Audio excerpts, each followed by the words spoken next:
The Los Angeles police chief has presented evidence he claims shows that a homeless man reached for an officer's weapon before being shot dead. Charlie Beck also said 2 officers were wearing body cameras, but he has declined to release the footage. He did not release any details about the man, known as Africa, who was shot by 3 officers just after 12 o'clock local time, 2000 hours o'clock GMT, on Sunday. Protests about police actions have been held across the U.S. in recent months. They were sparked by a number of instances where police shot dead black men after a confrontation. In the latest incident in Los Angeles, a graphic film released on social media shows a violent struggle between the homeless man and several officers in the city's Skid Row area. Chief Beck said the man engaged them in what he called a brutal fight. Officers are said to have used a Tazer in an attempt to subdue him, but the struggle continued. The quick response from both the mayor of Los Angeles and the city's police chief shows how concerned the authorities are about the video, which shows police officers killing a homeless man. Police shootings, and videos of them which have gone viral, have led to street protests and violence in other parts of the U.S., and Los Angeles is keen to avoid any confrontation. The shooting took place in the city's Skid Row, where thousands of homeless people live on the streets, many of them suffering from a mental illness.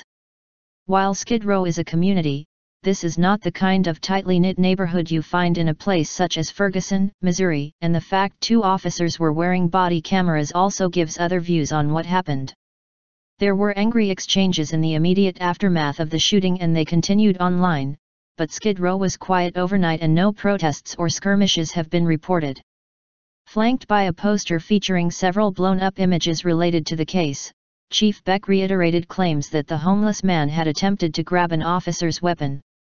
Video showed the man reaching toward the officer's waistband, he said, and the way that officer's gun was later found partly cocked and jammed suggested a struggle for the weapon had occurred.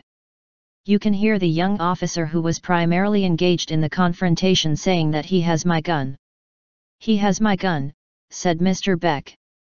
Footage from the 2 body cameras being worn by police officers would not be released imminently, he said, but would be submitted as evidence if a criminal or civil case is brought against the officers. Mr. Beck said all the officers had been specifically trained in dealing with people living in Skid Row and initially dealt with the man with compassion. At least one of the officers was African American. The incident comes as police departments around the country face intense scrutiny for their tactics. Last year, highly publicized killings of black men sparked weeks of protests in the U.S.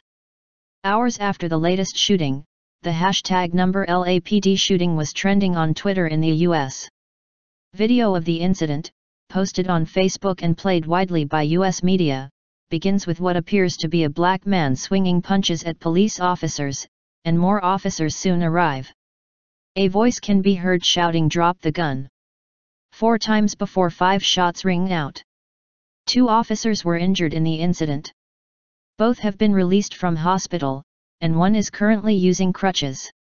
Some of the officers involved in the shooting have been placed on leave, according to a police spokeswoman, but she declined to say how many, or release their names.